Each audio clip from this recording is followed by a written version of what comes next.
Hanna Baker here, live and in stereo. No return engagements, no encore, and this time absolutely no requests. I hope you're ready because I'm about to tell you the story of my life. More specifically, why my life ended. And if you're listening to these tapes, you're one of the reasons why. I'm not saying which tape brings you into the story, but fear not.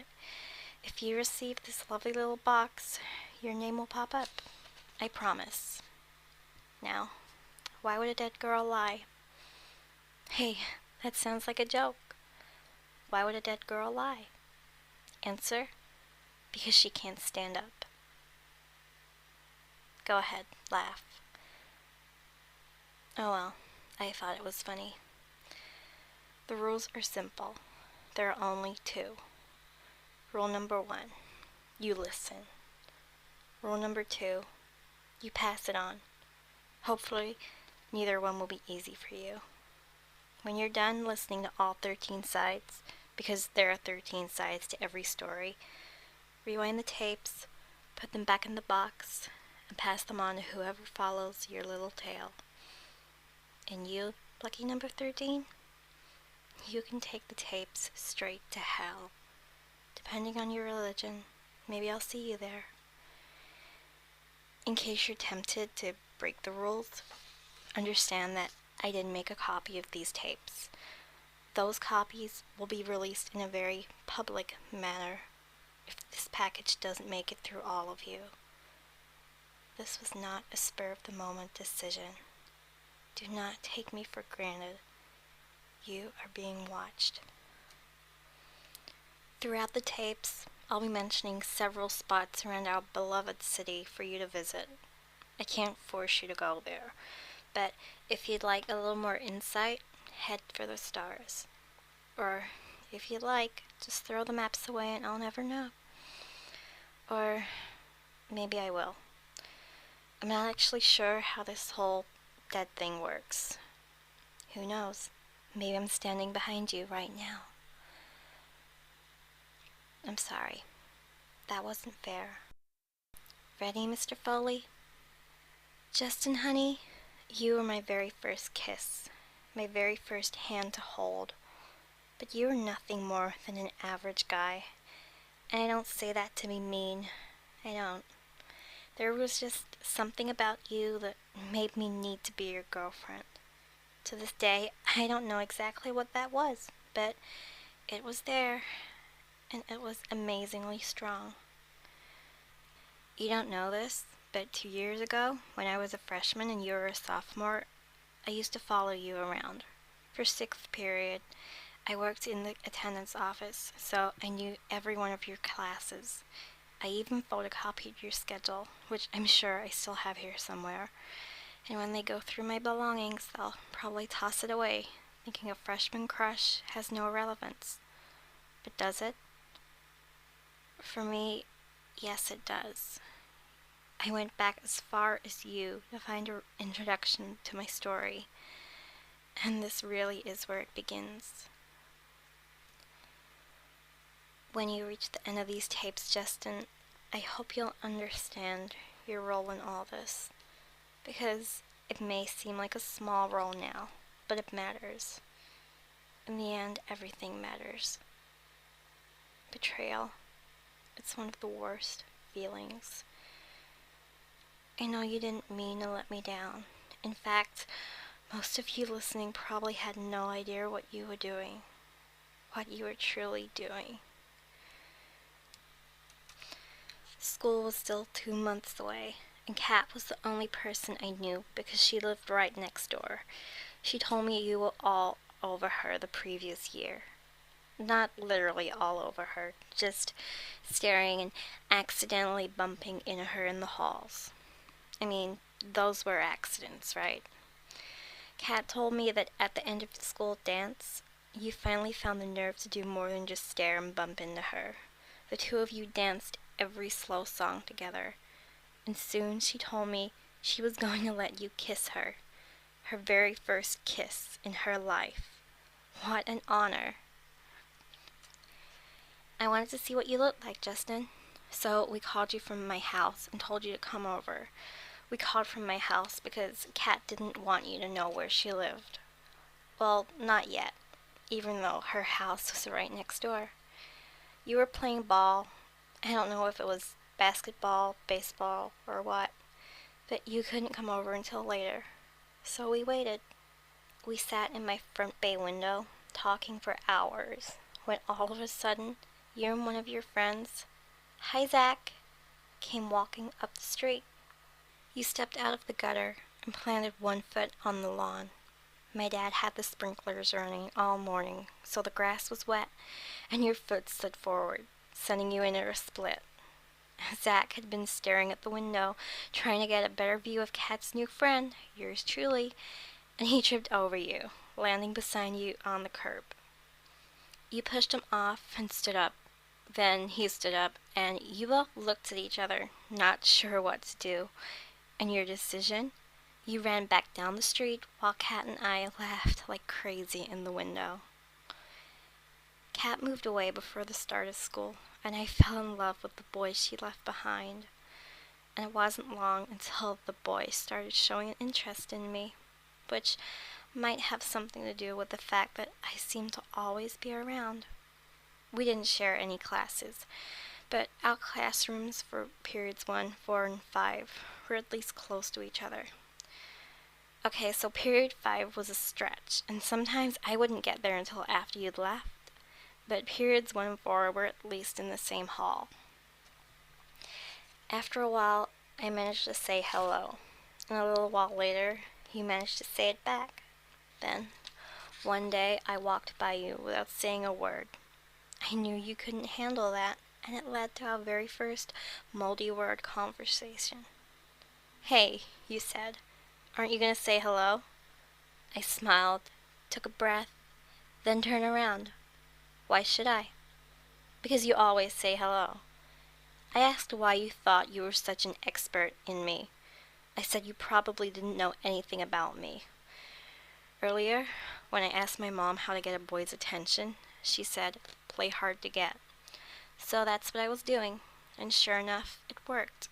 You started hanging around my classes, waiting for me. It seemed like weeks went by before you finally asked for my number, but I knew eventually you would, so I practiced saying it out loud, real calm and confident, like I didn't really care, like I gave it out 100 times a day. Yes, boys at my old school had asked for my number, but here at my new school, you were the first. No, that's not true, but you were the first to actually get my number. It's not that I didn't want to give it out before. I was just cautious. New town, new school, and this time I was going to be in control of how people saw me. After all, how often do we get second chances? Before you, Justin, whenever anyone asked, I'd say all the right numbers up until the very last one, and then I'd get scared and mess up, sort of accidentally on purpose. I was getting way too excited watching you write down my number. Luckily, you were way too nervous to notice. When I finally spat out that last number, the correct number, I smiled so big. Meanwhile, your hand was shaking so badly that I thought you were going to screw it up, and I was not going to let that happen. I pointed at the number you were writing. "That should be a 7, I said. "It is a 7. "Oh, well, as long as you know it's a 7. "I do," you said, but you scratched it out anyway and made an even shakier 7. I stretched the cuff of my sleeve into my palm and almost reached over to wipe the sweat from your forehead, something my mother would have done. But thankfully, I didn't do that. You wouldn't have asked another girl for her number again. By the time I got home, you'd already called. Twice. My mom asked who you were, and I said that we had a class together. You were probably just calling with a homework question. And she said that's exactly what you told her. I couldn't believe it. Justin, you lied to my mom. So why did that make me so happy? because our lies matched. It was a sign. My mama asked which class we had, and I said math, which wasn't a total lie. We both had math, just not together, and not the same type. Good, Mom said. That's what he told me. I accused her of not trusting her own daughter, grabbed the slip of paper with your number from her hand, and ran upstairs. When you answered the call, I said, Justin, it's Hanna. My mom said you had a math problem. You're confused, but eventually you remembered lying to my mom, and like a good boy, you apologized. So, Justin, what's the math problem? I asked. You weren't getting away that easy. And you didn't miss a beat. You told me train A was leaving your house at 3:45 p.m. Train B was leaving my house 10 minutes later. You couldn't see this, Justin, but I actually raised my hand like I was in class, rather than sitting on the edge of my bed. Pick me, Mr. Foley. Pick me, I said. I know the answer. When you called my name, yes, Miss Baker, I threw Mom's hard-to-get roll right out the window. I told you the 2 trains met at Eisenhower Park, at the bottom of the rocket slide. A long pause at the end of your line, Justin. And I mean a long pause. So, when do the trains meet? You asked. 15 minutes, I said. You said 15 minutes seemed awfully slow for 2 trains going full speed. I know what you're thinking. Hanna Baker is a slut. Oops. Did you catch that? I said, Hanna Baker is. Can't say that anymore.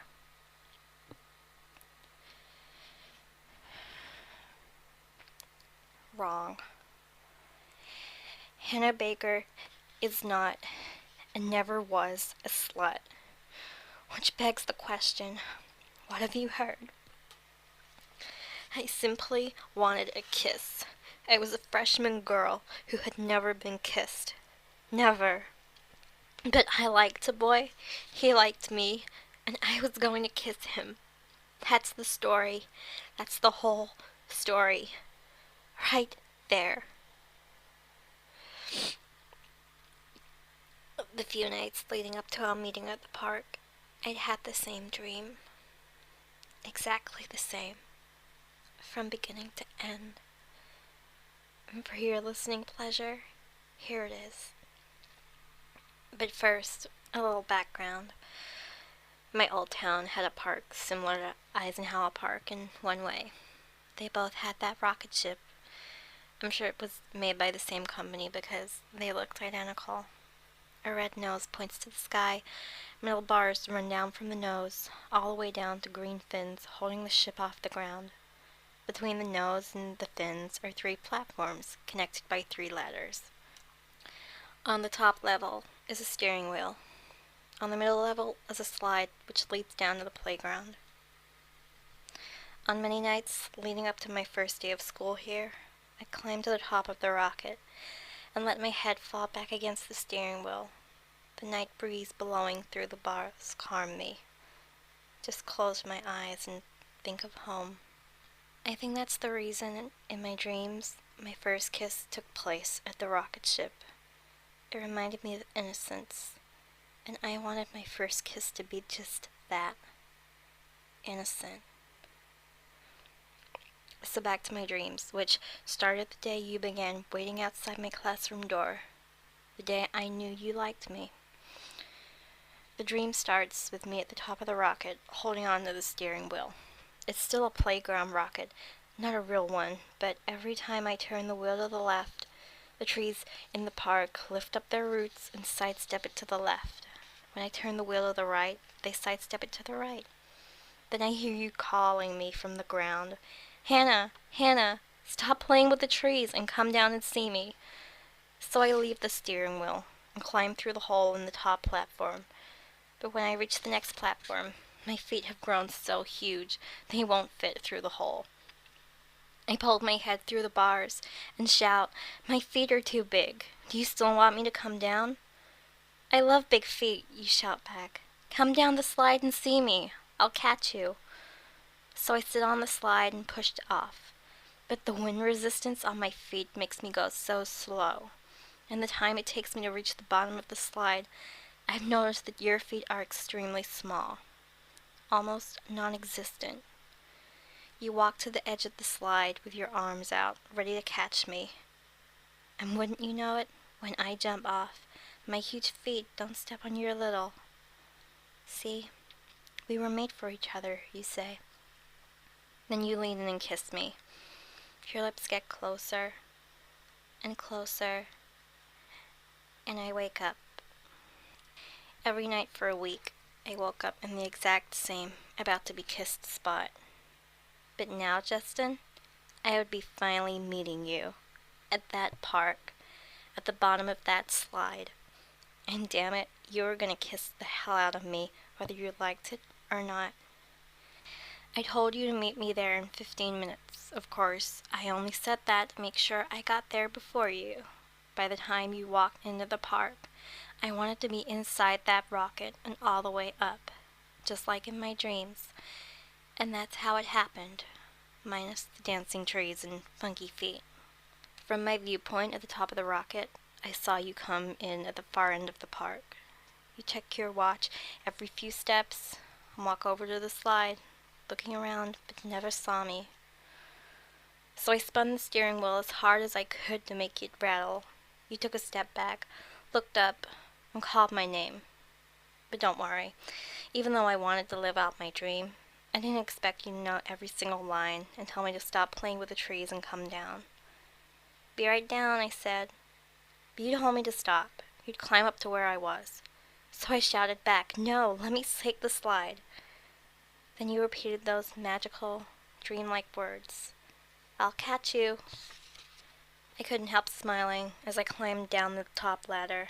I sat myself on the slide, my heart racing. This was it. All my friends back home had their first kisses in middle school. Mine was waiting for me at the bottom of the slide, exactly as I wanted it. All I had to do was push off.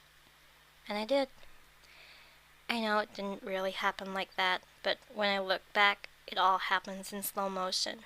The push, the slide, my hair flying behind me, you raise your arms to catch me raising mine so you could. So when did you decide to kiss me, Justin? Was it during your walk to the park? Or did it simply happen when I slid into your arms? Okay, who out there wants to know my very first thought during my very first kiss? Here it is. Somebody's been eating chili dogs. I'm sorry, it wasn't that bad, but it was the first thing I thought. I was so anxious about what kind of kiss it would be, because my friends back home described so many types, and it turned out to be the most beautiful kind. You didn't shove your tongue down my throat, you didn't grab my butt. We just held our lips together and kissed. And that's it. Wait, stop, don't rewind. There's no need to go back because you didn't miss a thing. Let me repeat myself. That is all that happened. Why? Did you hear something else? Well, you're right. Something did happen. Justin grabbed my hand, we walked over to the swings, and we swung. Then he kissed me again, the very same way. And then, Hanna, what happened then? Then we left. He went one way, I went the other. Oh, I'm sorry. You wanted something sexier, didn't you? You wanted to hear how my itchy little fingers started playing with a zipper. You wanted to hear... Well, what did you want to hear? Because I've heard so many stories that I don't know which one is the most popular. But I do know which one is the least popular. The truth. Now, the truth is one you won't forget. So thank you, Justin. Sincerely. My very first kiss was wonderful. And for the month or so we lasted, and everywhere we went, the kisses were wonderful. You were wonderful. But then you started bragging. A week went by, and I heard nothing. But eventually, as they always will, the rumors reached me. And everyone knows you can't disprove a rumor. I know what you're thinking. As I was telling the story, I was thinking the same thing myself. A kiss, a rumor based on a kiss, made you do this to yourself? No. A rumor based on a kiss ruined a memory that I had hoped would be special. A rumor based on a kiss started a reputation that other people believed and reacted to. And sometimes, a rumor based on a kiss has a snowball effect. A rumor based on a kiss is just the beginning.